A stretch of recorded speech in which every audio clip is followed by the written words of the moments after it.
Dieu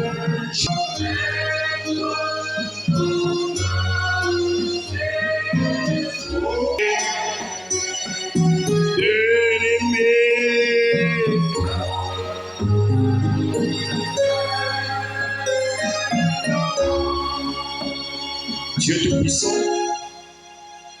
nous te bénissons, nous te remercions ce matin pour le souffle de vie que tu nous as accordé. Mon frère ou ma soeur a quitté sa maison, pas pour venir entendre des futilités, pas pour voir un homme, mais c'est pour entendre tes... Au nom de Seigneur Jésus-Christ, nous lirons ta parole, tu vas la bénir dans nos âmes, pour la gloire et l'honneur de ton nom, au nom de Jésus-Christ. Amen. Oh, merci. Je vous invite de faire un peu de mouvement. Quelqu'un peut-il faire un peu de mouvement là? Un peu de mouvement, un peu de mouvement. Je vous sens lourd là, un peu de mouvement. Déplaçons-nous un peu, un peu de mouvement. Déplaçons-nous un peu. Vraiment. Déplaçons-nous, déplaçons-nous. Un peu de mouvement, un peu de mouvement. Amen. Merci Seigneur. Nous allons ouvrir la Bible. La Bible dans le livre de Galates chapitre 5. S'il vous plaît, la Bible se lit debout. Ça, c'est des choses qu'on ne doit jamais oublier.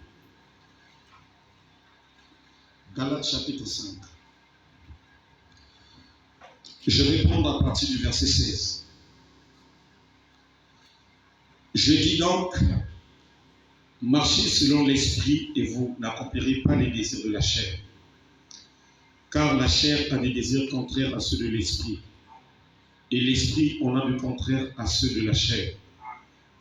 Ce sont l'impudicité, l'impureté, la dissolution, l'idolâtrie, la magie, les inimitiés, les querelles, les jalousies, les animosités, les disputes, les divisions, les sectes, l'envie, l'ivrognerie, les excès de table et les choses semblables. Je vous dis d'avance, comme je l'ai déjà dit, que ceux qui commettent de telles choses n'hériteront point le royaume de Dieu. Que le Seigneur ajoute les bénédictions à sa parole. Oui, vous devez toujours veiller. Quand on lit la Bible, les gens doivent être debout. S'il vous plaît. On peut s'asseoir.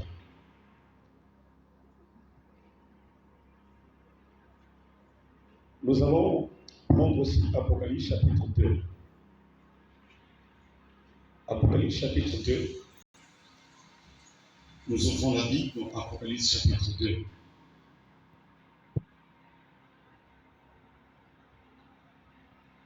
Je vais prendre à partir du verset 12.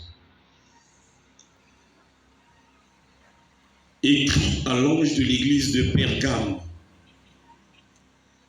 Voici ce que dit celui qui a l'épée aiguë à deux tranchants. Où tu demeures, je sais que là est le trône de Satan. Tu retiens mon nom et tu n'as pas régné ma foi, même au jour dont il passe mon témoin fidèle, qui a été mis à mort chez vous, là où Satan a sa demeure. Mais j'ai quelque chose contre toi, c'est que tu as là des gens attachés à la doctrine de Balaam, qui enseignait à Balak à mettre une pierre d'achoppement devant les fils d'Israël pour qu'ils mangeassent des viandes sacrifiées aux idoles et qu'ils se livrent à l'impudicité. De même, toi aussi, tu as des gens attachés pareillement à la doctrine des Nicolaïtes. Je vais sauter rapidement le verset 20. Mais ce que j'ai contre toi, c'est qu'il mange des viandes sacrifiées aux idoles. Je lui ai donné du temps afin qu'elle se répande, et elle ne veut pas se repentir de son impudicité. Voici, je vais la jeter sur un lit, et envoyer une grande tribulation à ceux qui commettent adultère avec elle, à moins qu'ils ne se répandent de leurs œuvres. Je ferai mourir de mort ses enfants, et toutes les églises connaîtront que je suis celui qui sonde les reins et les cœurs, et je vous rendrai à chacun selon vos œuvres. Que Dieu vous bénisse. Amen. Ce matin, je vais directement rentrer dans ce que nous avons commencé à voir. Je suis en train de parler selon Galates chapitre 5 sur l'idolâtrie, la magie et la sorcellerie. C'est sur ça que nous sommes en train d'enseigner. Je prends le point numéro 2. Voilà, le point numéro 2 que je vais essayer d'aborder ce matin. Voilà, c'est sur l'exposition de l'œuvre satanique. L'exposition de l'œuvre satanique. Je vais essayer de parler un peu sur le démenti, sur les esprits, voilà, des sirènes et tout ce que nous connaissons. Je vais essayer d'aborder un peu ces choses ce matin. Mais avant d'y rentrer, je vais repartir sur ce que nous avons déjà vu. La sorcellerie, si nous ne définissons pas d'abord au préalable ce que c'est que la magie. Voilà pourquoi, comme vous ne venez à l'église que les dimanches, je vais essayer de définir un peu ce qu'on appelle la magie. Bien. La magie est une pratique fondée sur la croyance en l'existence des êtres de pouvoir secrètes et non visibles. Les croyances aux êtres surnaturels qui permettent d'agir sur le monde matériel grâce aux rituels spécifiques. Le mot magie est là. Alors, cela nous a donné le mot magos et mage. Nous avons vu que le mot magos et mage, ce mot grec, vous avez la connaissance des secrets que tout le monde ne pouvait pas connaître. C'est ça ce que ça veut dire le mot mage. D'où vient le terme magie? C'était une caste ou un collectif de prêtres médo-perses qui maîtrisaient des savoirs qui n'étaient pas à la portée de tout le monde. Et c'est de là que sort le mot magie. Et j'aimerais insister, c'est une croyance. La magie, c'est une croyance en l'existence. Le monde visible dans lequel nous sommes, il y a des croyances en l'existence ou des êtres bénéfiques, vous voyez, dont nous croyons qui influencent le monde dans lequel nous vivons. Amen. Alors donc, quiconque croit en l'existence d'une certaine manifestation des êtres surnaturels qui n'a rien à voir avec la parole est magicien. Puis-je entendre un amen? Voilà. Je vais continuer. Selon le croquis que nous avons placé au tableau, nous avons vu qu'il y a deux sortes de magie. La magie blanche et la magie noire, qu'on appelle aussi la magie maléfique. Bien. La magie bénéfique, telle que vous entendez le mot bénéfique, s'invite à faire du bien. Amen. Parmi ce bien-là, nous avons les pratiques de nos situations, de nos problèmes, de nos malédictions. Et dans cette catégorie, nous avons des voyants. Bien. À l'intérieur s'opèrent des pratiques de délivrance. Nous avons une catégorie de gens qu'on appelle les prophètes. Et c'est de là que ressort le mot Ngunza chez nous ici en Afrique. Parce que Ngunza veut dire prophète. Bien. À l'intérieur, nous avons des évangélistes, des prophétesses, en plus des écoles initiatiques, parmi lesquelles nous avons la franc-maçonnerie, la fraternité blanche universelle, et Conca, voyez-vous, la foi Bailly, et toutes ces écoles initiatiques. Les gens y vont apprendre, ils font des études pour délivrer les gens, ils font des études pour avoir de l'argent et aider les gens. C'est là que vous avez par exemple le Rotary Club. Tout ça, vous voyez, ça fait partie de la magie bénéfique qu'on appelle aussi magie blanche. Magie blanche ne veut pas dire que cela appartient au blanc.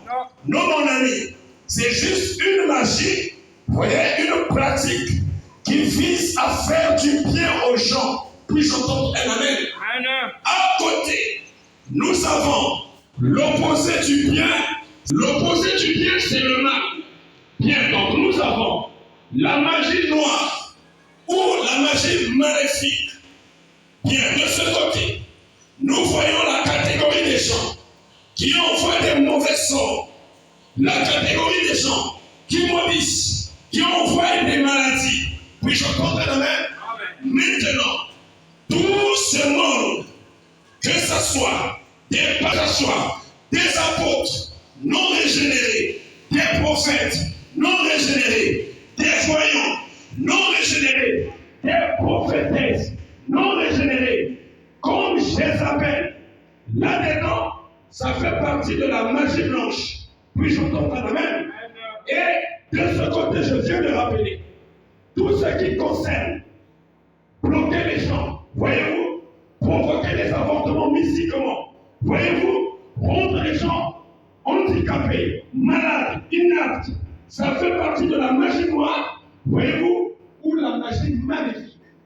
Quand nous comprenons que la magie, bien, c'est la croyance basée exclusivement sur l'existence des êtres surnaturels et des forces occultes, bien, qui influencent l'humanité, qui influencent le monde matériel. Lorsque tu as cette croyance, automatiquement, tu es magicien. Amen. Amen. Parce que l'homme est exactement ce que sont sa croyance. Amen. Ce que tu crois, c'est ce qui arrivera. C'est le principe de la vie. Ce que nous croyons, c'est ce qui arrive. Maintenant, excusez-moi, tu crois à l'existence des forces surnaturelles. Par exemple, la présence des sirènes. Par exemple, la présence des mamiwata. Oui. Et tout ce que nous entendons par-ci par-là, dans des groupes de prière. Tu es magicien. Seulement croire, j'insiste, croire en l'existence des choses, non pas une existence réelle. Je vais le démontrer dans mon enseignement ce matin. Ces choses ne sont pas exactes. Et le fait que tu les crois, que tu en parles, que tu élèves ça, que tu vénères cela, tu es d'office magicien. Bien, à côté de la magie, s'associe la superstition. C'est quoi la superstition? C'est aussi une croyance basée, amen, sur l'action toujours des forces surnaturelles, sur les êtres humains. Je prends un exemple. Dans nos sociétés passées, si quelqu'un a une femme enceinte, je l'ai dit vendredi, ça s'essayait dehors, à la porte, à partir de 18h, 19h. On nous disait qu'elle devait avorter, ou le diable devait la frapper. Je pense que ça, nous avons entendu ça. On nous disait que quand tu étales les habits, il ne faut pas les laisser jusqu'à plus de 18h au séchoir. Oui. Sinon, le diable va porter ça. Amen. Les gens ont tellement cru ces choses que cela a amené même sur eux-mêmes des effets réels. Amen. Amen. Amen. Amen. Attention, vous qui traitez les gens de sorciers n'importe comment, qui traitez les gens de magiciens n'importe comment, ce matin, dis-moi ce que tu crois. Je dirai qu'est-ce que tu es. La magie est comme la religion chrétienne. Nous croyons en l'existence de Jésus-Christ. Et le contraire, c'est de croire aux forces occultes qui en réalité n'existent pas. Je vais te prendre d'autres exemples de superstition. Être très à table, on nous disait que ça amenait des malheurs. Renverser une salière, briser un miroir, ou même voir un miroir la nuit. On disait que non, tu vas voir les sirènes. Qui en a entendu? Des pratiques ancrées et assises ici en Afrique. Bien. Après minuit, il ne faut ni se doucher, ni ouvrir le robinet d'eau chaude. Ça, c'est chez les Blancs. Ni jeter l'eau chaude dans les cabinets, ni toucher de l'eau chaude, sous peine de réveiller les démons, voire s'attirer leur colère. Tout ça, c'est des superstitions. Bien. Il faut mettre du sel dans tous les coins de la maison pour éloigner les mauvais esprits des créatures invisibles. Il y a des gens jusqu'à ce matin. Peut-être qu'il y en a d'autres ici qui renversent le sel au coin des parcelles. Puis j'entends la main. Pourquoi? C'est pour éloigner les démons, voyez-vous, et éviter leur colère. Tout ça, c'est de la superstition. Amen. Amen. Je vais continuer. Bien. Pour retrouver un objet carré dans la maison, on avait l'habitude d'accrocher des ciseaux avec une poignée de porte. On disait Alec Chitan, pour que le mauvais esprit rentre de l'objet. Vous voyez, il y en a beaucoup. J'en ai toute une liste avec moi. Pour un mariage heureux, quelqu'un veut avoir un mariage heureux. Une nouvelle mariée ne doit pas s'habiller en noir pendant la première année de son mariage. Ce n'est pas bon. Et on disait qu'il y a des forces surnaturelles qui viendront te frapper, vont provoquer des avortements. Et les gens y croyaient. Amen. Et cela apportait des manifestations. Gloire. Bien. Les mariés ne doivent pas aller à un enterrement la première année de leur mariage. Le petit bébé ne doit pas être amené au mariage. Sinon, la mariée lui met un peu de salive dans la bouche. Bien. La mariée doit porter quelque chose de clair, pas de bleu, ni gris foncé, ni de noir. Nous avons d'autres superstitions. Par exemple, pour éviter les pertes d'argent. On ne laisse jamais les ciseaux ouverts. On risque d'avoir des grandes dépenses par la suite. Même ici, dans le christianisme, ce matin, parmi les croyants du message, il y en a d'autres qui les croient encore. Ce matin, je t'apporte une bonne nouvelle. Tu es déjà un demi-magicien. On va te faire grandir. Oh mon Dieu. Tu es un petit magicien, un démon demi-magicien. Je prends un autre exemple. On ne se range pas les angles, car ça mène la ruine. Vous voyez? Si la lèvre supérieure vous pique, c'est que vous allez recevoir des nouvelles de quelqu'un de cher. Parmi lesquelles, parmi vous, il y a encore quelqu'un qui quitte l'église. Il fait qu'on connaît les pierres en chemin.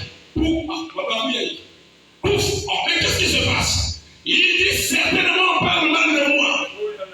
Il y a encore des frères et sœurs ici qui continuent à en témoigner. Vous êtes superstitieux. Je peux entendre la main. Tu as de la diarrhée. Tu dois attacher le fil sur le gros orteil. Il y en a des gens qui le font encore ici. C'est de la superstition. Je peux continuer. Il ne faut pas jouer avec les clés dans la maison. Ça provoque des disputes. Bien. Il ne faut pas parler dans les toilettes ou la salle de bain. Bien. Croiser un chinois ou un chanois au début de la journée montre que ta journée sera mauvaise. Voyez-vous, il ne faut pas passer au-dessus de quelqu'un. Quand quelqu'un d'autre, il ne faut pas passer au-dessus. On dit que cela empêcherait la personne de grandir. Des superstitions. Qui en est témoin? Oui. Et Galates 5 dit, ce sont des œuvres de la chair. Puis j'entends la main. Maintenant, le fait que tu crois à ces choses, il ne faut pas traverser la personne pendant qu'elle dort ou pendant qu'elle est allongée. Elle ne va pas grandir. Les démons vont frapper le ménisque de la personne. Tu crois aux forces occultes qui viendront inhiber la croissance de la personne. Mon frère, c'est de la magie plus de la superstition. Amen. Par conséquent, tu es sorcier. Amen. Et quoi c'est là? Tu es sorcier. Parce que toi, tu as la vieille conception de la sorcellerie. La conception qui consiste à croire toujours à la magie maléfique. Cette sorcellerie-là. Mais ce matin, on va te donner une autre conception. Tous sont appelés magiciens. Amen. Parce qu'à la base, c'est le même système qui les utilise. Ils travaillent sur les mêmes choses. Amen. Que quelqu'un me dise Amen. Amen. Maintenant, descendons encore plus bas. Quelqu'un superstitieux. Il croit par exemple à l'existence des sirènes. C'est prêché dans les églises du message. Oui ou non? Oui. Qui en a déjà entendu? Moi, je l'ai entendu. Définissons maintenant ce que c'est une sirène. Je vous ai dit vendredi, si vous enlevez ces choses dans les groupes de prière, vous enlevez ces choses dans les assemblées chrétiennes, ils n'auront plus rien à prêcher. C'est ce qui les enrichit. Et c'est un mensonge du diable. Bien. Je vous donne d'abord quand même la définition scientifique de la superstition. Qui fait ça? Oui. Bien, superstition vient du latin. Superstition. Observation scrupuleuse. Confiance aveugle. Bien. L'objet de certaines craintes. Vous voyez dans ton corps, il y a une église comme ça vers l'arrêt jardin, où il y a des poissons qui sortent des corps des gens. Un monsieur peut-être il est directeur général quelque part. Il croit à ses corps. Il y a un problème. Voyez-vous ça? Et les églises sont remplies de ça. En réalité, c'est comme des djinns. Ce sont des tours de magie. Amen. Est-ce que vous m'entendez? Amen. Vous m'entendez? Amen. Bien. Croyons y raisonner. Qui donne à un événement au hasard, à une situation particulière, à un certain signe, à un objet ou à un geste anodin, un pouvoir surnaturel. Tu attribues à ce poteau un pouvoir surnaturel. Que non, le poteau là, vous voyez ça guérit. Voilà, tu commences à croire à ça. Vous voyez, qui peut être interprété comme un présage. Le présage, c'est l'annonce des événements ou comme ayant une influence magique sur votre vie. Doté de force occulte, l'objet de la superstition peut annoncer l'avenir, attirer la chance ou la malchance. Ah ça, moi je suis Larry, je ne peux pas épouser un mochi. Parce que les mochis, en tout cas, certainement, les mochis, en tout cas, je serai malchanceux de ma vie.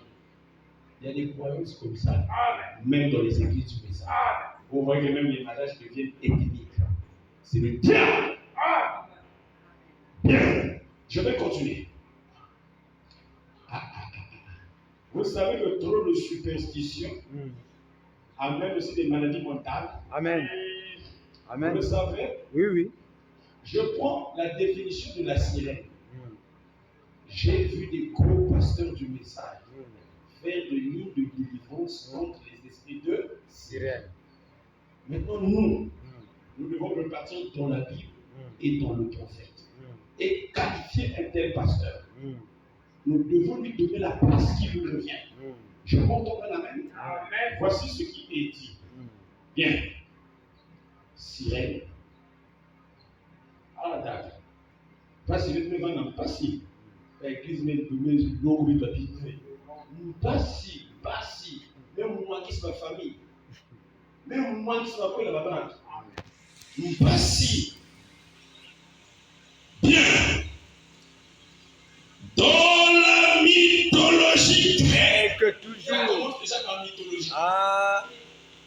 Les sirènes en grec ou en latin sirènes sont des créatures fantastiques maritimes. Elles sont souvent dépeintes comme des chimères, mi-femmes, mi-poissons, à la différence des sirènes nordiques, créatures mi-femmes, mi-poissons. Dans la mythologie, c'est une divinité gréco-romaine de la mer, représentée sous la forme d'une femme normale ou d'une femme oiseau qui passait pour attirer par la douceur de son chant les navigateurs sur les écueils ou dans les bateaux. Oui, j'entends la même. Donc les gens qui voyageaient dans les bateaux, les gens qui voyageaient, les navigateurs, les explorateurs, vous voyez, quand les bateaux s'engloutissaient, voilà, les bateaux rentraient dans l'eau, automatiquement, ils disaient, pourquoi nous n'avons pas fait attention?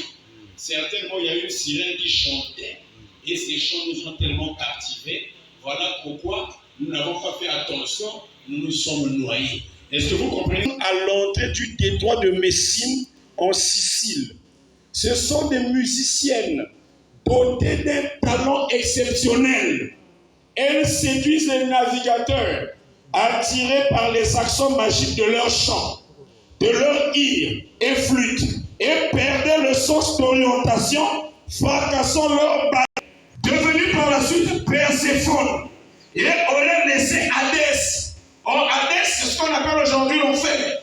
Voyez-vous, dans la divinité ou la mythologie romaine, on nous dit l'amener aux enfers. Les sirènes auront reçu leur forme comme punition pour ce crime. Et par la suite, les sirènes chantaient prophéties et chansons relatives au royaume de l'Hadès. Ah, ça c'est sérieux. D'après certains, fort versés dans la démonologie, cette sirène serait à l'origine de tout ce qui attire les gens vers la sexualité débridée, au point même d'influencer l'industrie de la mode dans la course au minimalisme vestimentaire.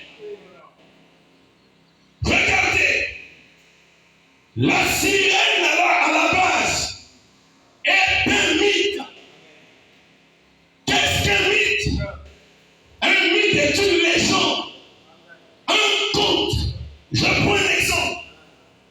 L'origine de l'Empire romain ou de la Rome antique, on nous dit que c'était deux frères, Romulus et Romulus, qui étaient jetés dans l'eau étant des enfants du dieu Mars. Et après, il y a un animal appelé la louve qui les a récupérés, les a donnés des mamelles. Plus tard, quand les enfants ont grandi, Romulus a tué Remus. Et c'est Romulus le fondateur de Rome. C'est tellement joli à entendre. Dieu Mars, d'abord, c'est qui? Quand vous remontez, c'est rattaché à la planète Mars. Bien. Or, la Bible nous dit que nous ne devions jamais adorer des représentations. Le fait déjà de croire ces choses-là nous fait rentrer les gens dans l'idolâtrie. Est-ce que nous sommes en train de voir? Et aujourd'hui, avec le temps, le mensonge du diable est devenu vérité. Démon de sirène. Raison pour laquelle, quand une fille vit mal, se comporte mal, a un comportement sexuel mauvais, un pasteur mal averti, au lieu de l'emmener à la nouvelle naissance, qui change l'âme, qui change le caractère, qui change la nature, il va faire exactement ce que nous voyons dans les bissigas, dans les groupes de prière, les sessions de délivrance. Et là, comme Satan, c'est un maître de mise en scène. Quand on priera pour la personne tombe, commence réellement à rouler comme un serpent. Ne plaquez pas avec le diable. Et j'ai aujourd'hui des gros pasteurs du message de William Branham qui ont chassé beaucoup de sirènes. Et le pas à partir de la taille est celui d'un poisson qui, selon les légendes, attirait les marins par son chant mélodieux, les retenait prisonniers ou les faisait périr. Voilà un peu ce que ça veut dire sirène. Bien. Alors, regardons chez nous la sirène, on l'appelle Mami Wata. J'ai écouté les gens. Oh, même nous l'avons fait. Nous l'avons fait. C'est-à-dire, on l'a fait vraiment. Enseigner, prenons ces enseignements, démon de Mami Wata, sort. Ah. Heureusement que le Saint-Esprit veille et conduit ses enfants. Voilà pourquoi prêcher n'est pas prendre ce qu'un autre pasteur a dit et venir le répéter pour épater les gens. Mais il faut rentrer en contact avec quelque chose. Je dis que des gros pasteurs dans ce message, dans ce pays, ont chassé beaucoup de sirènes. Pourtant, les mêmes églises, il y a un comportement sexuel très mauvais. Mais ces esprits-là, ils sont partis où? La sirène chez nous, on l'appelle Mami Wata. Pasteur, vous êtes vraiment décideur. Aquatique du culte africain. Vaudou. Tu ne peux pas prêcher Mami Wata si tu n'es pas dans le vaudou. Amen. Oui, je comprends, amen. Amen. Parce que c'est toi qui prêches ça. qui doit aussi fabriquer un rituel de la délivrance. C'est que quand il nous a rencontrés, il nous a donné des mots que vous ne pouvez pas connaître. Quand le démon résiste de sortir, je cite simplement ces mots. Et le démon est dans l'obligation de partir. J'avais écouté ça quelque part. J'ai écouté. J'ai dit, mais cette affaire est tellement jolie. Quel est le démon qui va refuser de partir sous la commission de Marc 16, de Matthieu 10 et de Luc 10?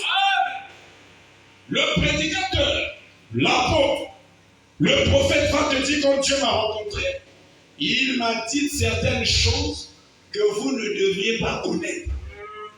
Quand le démon résiste, à ce moment, je dois répéter ces paroles que l'ange m'avait données. Reste à savoir là aussi, cet ange-là, c'est qui? Qui a l'audace de te conduire en dehors des Écritures. Amen.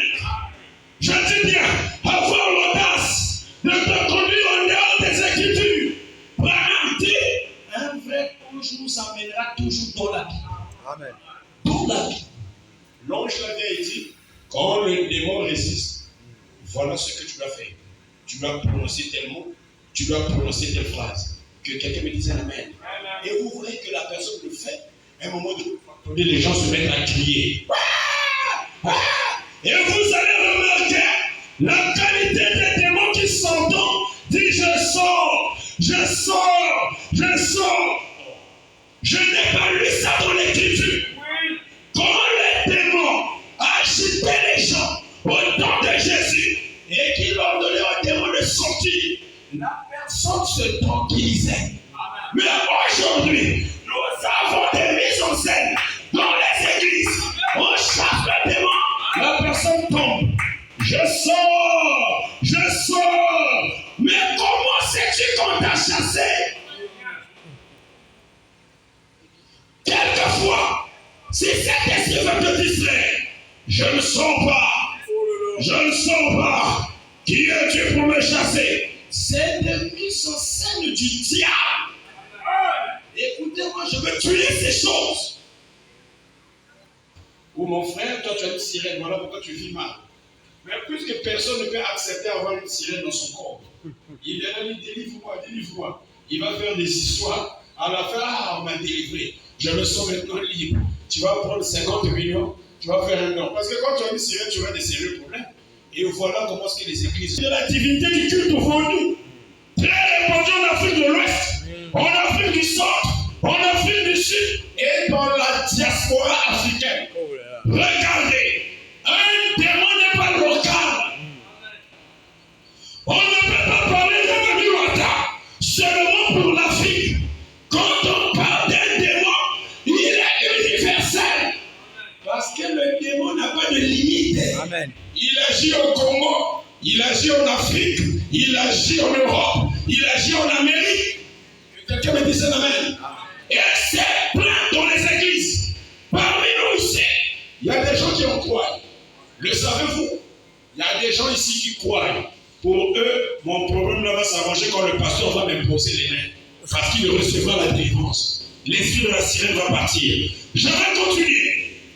Mami Wata est généralement décrite. Extraordinaire et très puissante. Elle est décrite comme une femme d'une grande beauté. Aux cheveux noirs, bouclés ou crépus, qu'elle coiffe avec un peigne d'or.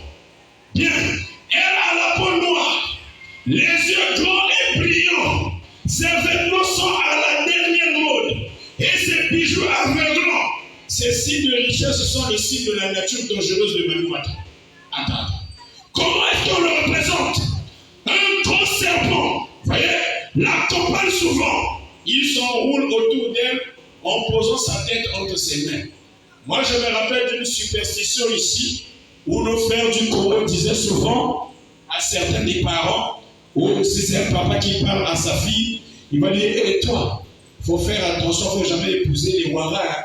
Ils ont des serpents. Prouvez comment? Point d'interrogation. Il y a encore des gens ici qui croient ça. Des superstitions dans les églises. Non, tu vas voir quand tu ne seras pas là, toi qui vas rentrer dans la maison, parfois tu vas dormir avec le bois. Et cette affaire de la sirène nous a emmenés à l'affaire des esprits de mari de nuit. Quel est ce mari qui n'a besoin de toi que la nuit? Il n'a pas besoin de toi la journée. Il n'a besoin de toi que la nuit. Et femme de nuit, mari de nuit et femme de nuit. Il faut que tu dormes là-haut pour que lui vienne. C'est rempli dans nos églises. Amen. Bien. Et là, le prédicateur, responsable, victime de la magie blanche, se fait un nom. Laissez-moi vous dire ce matin, prenez ces armures, allez lui démontrer que ce qu'il dit là est un mensonge. Vous allez vous rendre compte que les gens vont quitter l'église. Bon, toi qui soi-disant as un appel au ministère, où tu crois que prier pour les malades, c'est se faire spécialiste de chasser les démons, appeler Sirène et Mami Wata, on va régler ça avec le prophète Branham. Est-ce que la mythologie est vraie? Frère Branham, peux-tu nous parler? Prenez ces brochures ici. Oh Dieu. Ah, Satan n'aime pas qu'on le dévoile. La brochure intitulée « Il jura par lui-même ». Et même vous, frère Branham, je constate que tout le monde est fatigué. Il croit certainement que c'est Mami Wata qui est arrivé. Qu'est-ce qui se passe? On est en train de briser vos confiances. On est en train de révéler ce qui vous dérange. Ils sont tous fatigués là. Et qu'est-ce que le monsieur là vous sera enseigné? Je suis en train de libérer les enfants de Dieu. Aussi longtemps que tu resteras dans cette croyance, pour moi tu es sorcier. Bien. Vraiment on dit, au paragraphe 89, ici Paul reprend encore ceci dans Hébreu pour s'y référer à nouveau. Oh, on a mentionné cela dans Galates, dans Éphésiens, et on s'y réfère partout, montrant que notre fondement est solide. Ce n'est pas un mythe bâti sur une superstition païenne, mais c'est un, si dis-le, c'est un mythe bâti sur une superstition. C'est imagination. Je peux aller encore plus loin. C'est ça même la marque de la bête. Nous avons prouvé ça. C'est même ça, la marque de la bête. Quoi ces choses? C'est avoir en soi la marque de la bête. Le ciel est fermé pour une telle personne. Oh, la foi de Marie. Il y a une Jézabel quelque part là-bas en Congo. Elle est forte dans le combat spirituel. Amen. Spécialiste de chasser les Mami Wata. Bien. Paragraphe 40, la foi de Marie. Oh Seigneur, alors que nous communions autour de ces choses, nous savons que ce n'est pas un certain genre d'histoire, juste un certain genre d'histoire mythique ou de superstition parmi les gens. Superstition parmi les gens. C'est quoi la superstition pour faire voilà? C'est un mythe. Et le mythe n'a pas d'existence réelle. Puis-je entendre un amen? Prenez la brochure et ayez foi en Dieu. Oh non, moi, le credo, Sirène et Nandi. Moi, je me rappelle quand j'étais jeune, on m'a tellement récité et dit que la sirène vient à la maison pour l'argent. Si tu te maries à une sirène, savez-vous que moi je disais il faut que j'aie une sirène? Je n'avais encore que 10 ans. Quand j'entendais ça, je disais, mais là, je n'aurais pas à souffrir pour aller travailler parce que la sirène fera tout et moi je ne fais que manger. Mensonge du diable, chose d'autre, ou de prononcer une formule, pas de vérité là-dedans. Démon, sors au nom de Jésus. Le démon résiste. Démon, sors au nom de Jésus. C'est là que vous allez voir un homme comme Kofi Olomide qui a chanté à Abracadabra, qui faisait partie des formules magiques égyptiennes. Oh. Laissez-moi dire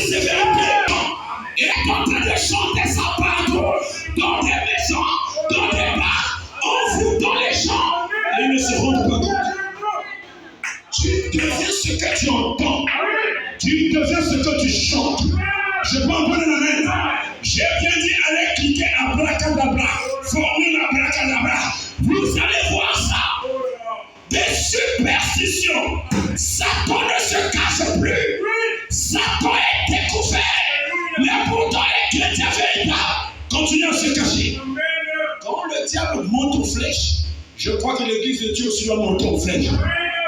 Vous voyez, allez voir par exemple les musiciens américains qui chantent en anglais. Si on te fait grâce d'écouter ça, mon ami, c'est de la pornographie. C'est terrible. À un moment donné, toi aussi tu deviens pornographe. Alléluia! Plus là dans les églises. C'est rempli dans les églises. Des superstitions. Oh, sans le nom de Jésus-Christ, Yeshua Mashiach. Comment dire? Akoui, témoin, ébimi akoui, témoin, ébimi akoui. Pas toi. Moussali Nanzambe, Asanam Kouya, il a l'onction, il a l'ange du Seigneur qui l'accompagne dans le message. Voilà pourquoi les délivrances s'opèrent. L'ange du Seigneur amène un prédicateur à répéter fidèlement la Bible. Puis-je entendre un amen? Abracadabra vous maudit. Ndombolo vous maudit. Amen. Fumba Mouela vous maudit. C'est des prêtres de Satan. L'unique manière pour eux de vulgariser ces choses, c'est au moyen de la musique, parce que le monde est leur paroisse.